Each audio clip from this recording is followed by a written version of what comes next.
Hello everyone. Today we will talk about how to fix the app of Sololearn.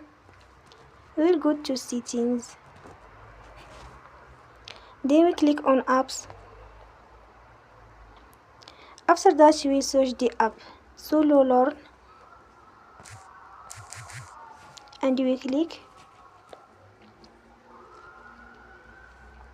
You will on for stop. After that we go to storage. Then we click on clear cache.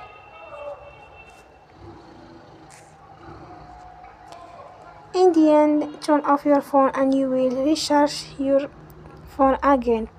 Don't forget to support us by like and subscribe. See you next time and thank you for watching.